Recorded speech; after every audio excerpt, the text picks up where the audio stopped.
Now I will be discussing the properties mainly because of which the elements are considered, and their properties are very, very important to us. First, you can see that the screening effect or shielding effect, screening effect or shielding effect.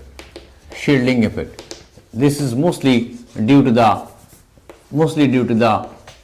earlier scientists like Bohr, Sorfeld, and of course Schrödinger. The screening effect or shielding effect is nothing but, suppose if I have hydrogen atom, one electron over here, so one proton over here, one electron, of course this electron will be strongly pulled by the proton, and of course there is a complete force of attraction towards the one new electron. But if I talk about, let's say helium has got two proton, two neutron and two electrons. Of course what happens, it is a helium, it is a hydrogen. What happens is that these protons basically attracting, suppose this electron being attracted by two protons, of course there is a more attraction by Coulombic law of force of attraction, but simultaneously there is a repulsion between these two electrons, so effective force basically reduces. Similarly, if we talk about lithium, let's say two electron inside and third electron is outside, so this nucleus having three protons, of course will be attracting this, but these electrons also repelling it. So therefore like charges repel, we know according to Coulomb's law that the outer shell electron obviously of course will be having a repulsive force from the electron and facing the attractive force from the protons.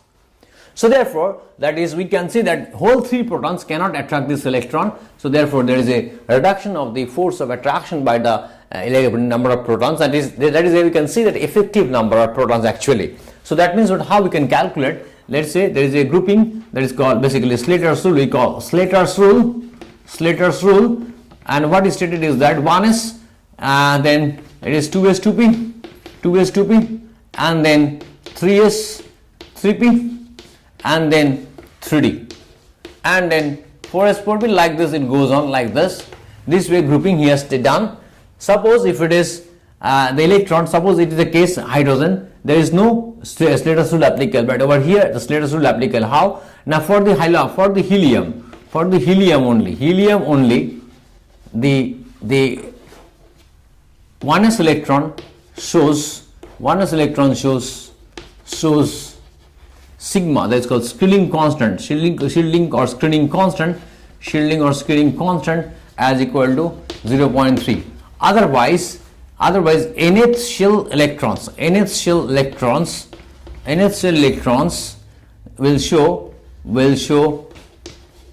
show sigma equal to screening constant equal to 0.35, and nth shell electrons will show sigma equal to 0.85, and the n-2 or lower shell electrons so sigma value equal to 1. These are three rules, very important. Also we can say that if the electron in F shell, if the electron in D or F shell, suppose if the electron in let's say electron in D subshell, then all D electrons will show sigma equal to 0. Will show the factor to calculate per electron, calculate is basically 0.35, and rest in the left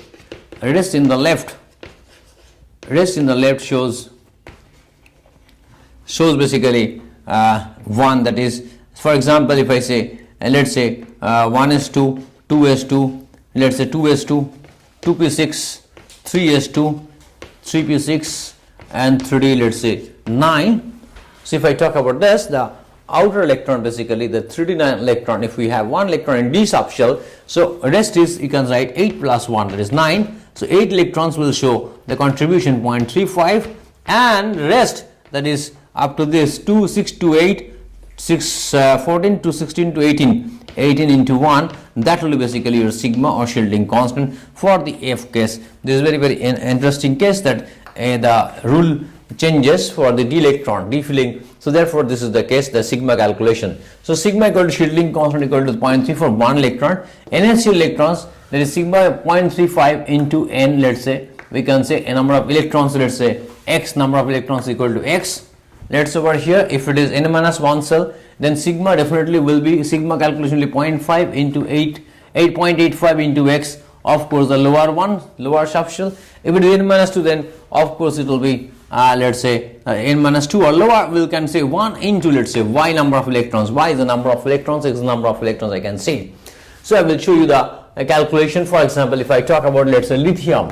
Let's say lithium is what? It is your 2 electron and over 1 electron. So for this I have to find out the shielding constant. So therefore, since it is n, it is n minus 1. So of course sigma will be equal to no electron in the nth shell, so all are inside, so 2 into 0.85, that gives you basically 1.7. So Z star or Z effective, that is effective nuclear charge, I mean to say is that Z minus sigma, that is equal to Z is 3 protons minus 1.7, that is equal to 1.3.